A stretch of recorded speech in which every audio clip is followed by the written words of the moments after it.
ওজন কমাতে এবং ওয়েট মেনটেন্যান্সের জন্য সাধারণত আমি কী খাই তার একদম রিয়েলিস্টিক একটা সিরিজ আমি করছি, যার দ্বিতীয় দিন আজকে। প্রথম দিনের ভিডিওটা যারা দেখোনি তারা অবশ্যই ভিডিওটা দেখে নিও, লিঙ্ক আমি ডেসক্রিপশন বক্সে দিয়ে দিয়েছি। তো অ্যাজ ইউজুয়াল দিনের শুরুটা আমি করব বড় মাগের 1 মাগ ঈষদুষ্ণ গরম জল দিয়ে। এই জলটা খাওয়ার কিছুক্ষণ পরে আমি করি আমার এক্সারসাইজ। জেনারেলি ছুটির দিনগুলোতে আমি মর্নিং ওয়াক করতে যাই, বাকি দিনগুলো আমি ঘরেই হোম ওয়ার্কআউট করি। তো আজকে আমি করব সিম্পল কিছু স্ট্রেচিং আর খুব হালকা যোগা, সূর্য নমস্কার করব আমি।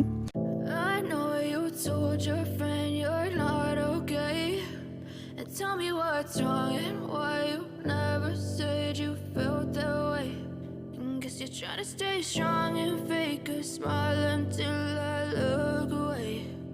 But I've known you too long, it hurts to watch your blue eyes fade to gray as you fade away, as you fade away. আমি কিছু প্রথমে ফ্রি হ্যান্ড এবং হালকা কিছু স্ট্রেচিংয়ের পরে সূর্য নমস্কার মোট 6টা রাউন্ড করেছি। প্রথম 3টে রাউন্ড ধীরে ধীরে করেছি আর পরের 3টে রাউন্ড খুব স্পিডে করেছি। আমি যতই কাজ থাকুক না কেন চেষ্টা করি সকালবেলায় ওয়ার্কআউটটা করে নেওয়ার, অন্তত 20 থেকে 25 মিনিটের জন্য হলেও। তার কারণ সারা দিনের পরে বিকেলে যতই ভাবি না কেন ওয়ার্কআউট করবো, এতটা টায়ার্ড লাগে যে আর করতে পারি না ওয়ার্কআউটটা। আর সকালে ওয়ার্কআউট করে নিলে সারা দিন ভীষণ এনার্জেটিক লাগে, আর তার সঙ্গে ওয়ার্কআউট করার যে চাপ সেটা থেকেও মুক্তি পাওয়া যায়। ওয়ার্কআউট করার মোটামুটি 30 থেকে 40 মিনিট বাদে আমি নেই মর্নিং ড্রিঙ্ক। মর্নিং ড্রিঙ্কে একই রকম ঈষদুষ্ণ গরম জলে লেবু মধু মিশিয়ে এই জলটাকে আমি মর্নিং ড্রিঙ্ক হিসেবে খাই। এটাই আমি জেনারেলি খাই। ঘুরিয়ে ফিরিয়ে বিভিন্ন মর্নিং ড্রিঙ্ক খেলেও এইটাই আমি বেশি খেয়ে থাকি। মর্নিং ড্রিঙ্কটা নেওয়ার 40 মিনিট বাদে আমি নেব 1 মুঠো সারা রাত জলে ভিজিয়ে রাখা চিনে বাদাম এবং তার সঙ্গে 7 থেকে 8টা জলে ভিজিয়ে রাখা কিশমিশ। যাদের অ্যাসিডিটির প্রবলেম আছে তারা কিন্তু এই কিশমিশটা খেতে পারো, কারণ এইটা খালি পেটেই ভেজানো কিশমিশটা খেলে সেটা অ্যাসিডিটি রিমুভ করতে ভীষণভাবে হেল্প করে। তবে যাদের থাইরয়েড ইস্যু আছে তারা চিনে বাদামটাকে অ্যাভয়েড করলেই ভালো হয়। সবাই হয়তো ভাবছো যে ব্রেকফাস্টের শুরুতে আমি লাঞ্চের প্রিপারেশন কেন দেখাতে শুরু করলাম। অ্যাকচুয়ালি ভাত বা অন্যান্য যা যা কিছু আমরা লাঞ্চে জেনারেলি খেয়ে থাকি সেটা আমি ব্রেকফাস্টেই খেয়ে নিই। তার কারণ আমাকে জবে যেতে হয় প্রথমত, দ্বিতীয়ত আমাকে অনেকটা জার্নি করে তবে পৌঁছতে হয়, তৃতীয়ত ওয়ার্ক প্লেসে লাঞ্চে ভাত ক্যারি করার মতো পরিস্থিতি থাকে না। তো যার কারণে আমি ব্রেকফাস্টে ভাতটা খেয়ে নিই। এর আগে আমি অন্য ভাত ছাড়া অন্য খাবার খেয়ে যাওয়ার চেষ্টা করতাম, কিন্তু তাতে আমার ভীষণই কষ্ট হতো।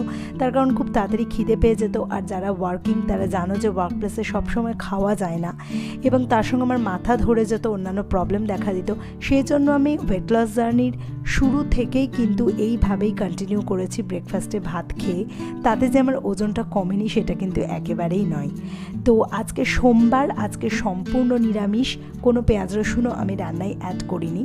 আর যে দিনগুলোতে পুরোপুরি নিরামিষ হয় সেই দিনগুলোতে আমি চেষ্টা করি ডায়েটে যাতে প্রচুর পরিমাণে সবজি, ডাল এবং ফলটা থাকে। আমার দেখো ব্রেকফাস্টে আমি নিয়েছি সাদা ভাত, তার সঙ্গে ডাল রয়েছে শাক আর মেশানো সবজি। তো এখানে আমার ছোটো বাটির 1 বাটি ভাত রয়েছে। লাঞ্চ আর মিড মর্নিং স্ন্যাকটা আমি প্যাক করে নিয়ে যাই। তো লাঞ্চে রয়েছে আজকে ছোলা বরবটি সেদ্ধ জল সমেত, এবং তার সঙ্গে রয়েছে মুড়ি। লাঞ্চে মুড়ি খুব অদ্ভুত লাগলেও অ্যাকচুয়ালি তুমি যখন ছোলা বরবটি কিন্তু ভীষণ ভারী এবং প্রোটিনে সমৃদ্ধ, তুমি যখন এগুলো দিয়ে মুড়িটা খাবে তখন সেইটাও কিন্তু খুব একটা হেভি মিল হয়ে যায়। তো এইটার সঙ্গে আমি নিয়েছি মিড মর্নিং স্ন্যাক হিসেবে একটা নাশপাতি। খোসাটাকে পিল করার আমি আর সময় পাইনি, এটা পরে খাওয়ার সময় করে নেব। আর তার সঙ্গে নিয়েছি দইয়ের ঘোল। অ্যাজ ইউজুয়াল আমি ড্রাই রোস্ট করা জিরে গুঁড়ো, অল্প একটু রক সল্ট, অল্প একটু তাল মিছরি দিয়ে বানিয়ে নিয়েছি। যারা ওয়ার্কিং তারা কিন্তু এরকম শেকিং কোনো বোতলে তোমরা দইয়ের ঘোলটাকে ক্যারি করতে পারো। মিড মর্নিং স্ন্যাক হিসেবে দইয়ের ঘোল ভীষণ ভালো, কারণ এটা অনেকক্ষণ পেট ভরিয়ে রাখে আর তার সঙ্গে ভীষণ এনার্জেটিক রাখে। ইভিনিং স্ন্যাক হিসেবে আমি নিচ্ছি ওটসের স্মুদিটা বানানোর জন্য আমি মিক্সার গ্রাইন্ডারের মধ্যে মোটামুটি 2 থেকে 3 চামচ ওটস নিয়ে নিয়েছি। এতে আমি অ্যাড করব পরিমাণ মতো ঠান্ডা দুধ, কারণ এই স্মুদিটা এই গরমকালে একটু ঠান্ডা ঠান্ডায় খেতে ভালো লাগে। এতে আমি অ্যাড করেছি একটা গোটা পাকা আম এবং 1 চামচ চিয়া সিড। এবার এটাকে খুব ভালো করে গ্রাইন্ড করে নিলেই রেডি হয়ে যাবে আমার ওটসের স্মুদি।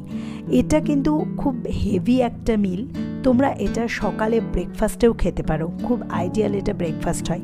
অ্যাকচুয়ালি ফিরে এসে না আজকে আমার একটু বেশি খিদে পেয়েছিল, সেই জন্য আমি ইভিনিং স্ন্যাক্সটা হালকা না নিয়ে একটু ভারী নিলাম, যাতে অন্তত ডিনার পর্যন্ত আমার পেটটা ভর্তি থাকে। স্মুদিটা নেওয়ার মোটামুটি 1 ঘন্টা বাদে আমি নিয়েছি 1 কাপ গ্রিন টি। গ্রিন টিটা আমি বানিয়েছি পুদিনা পাতা দিয়ে। পুদিনা পাতা কিন্তু আমাদের মেটাবলিজমকে বুস্ট করে, খাবার ডাইজেশনে সাহায্য করে, তার সঙ্গে আমাদের ভুঁড়ি কমাতেও হেল্প করে, আর ফ্লেভারটাও কিন্তু গ্রিন টির একটু অন্যরকম হয়ে যায়। ডিনারটা আমি 9টার মধ্যে কমপ্লিট করে নেওয়ার চেষ্টা করি যে কোনোভাবেই। আজকে ডিনারে রয়েছে খুবই অল্প ছোটো বাটির 1 বাটি ডালিয়ার খিচুড়ি সবজি দিয়ে, এবং তার সঙ্গে একটা সেঁকা পাঁপড়।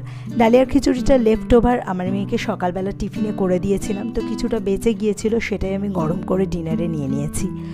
তো মোটামুটি এই আমার দ্বিতীয় দিনের খাওয়া দাওয়া প্লাস ওয়ার্কআউট। ভিডিওটা যদি ভালো লেগে থাকে তাহলে অবশ্যই লাইক করো, কমেন্ট করে জানিও কেমন লাগলো, এবং শেয়ার করো ভিডিওটাকে প্রচুর পরিমাণে। আর চ্যানেলটাকে যদি এখনও সাবস্ক্রাইব না করে থাকো তাহলে অবশ্যই চ্যানেলটা সাবস্ক্রাইব করে নিও।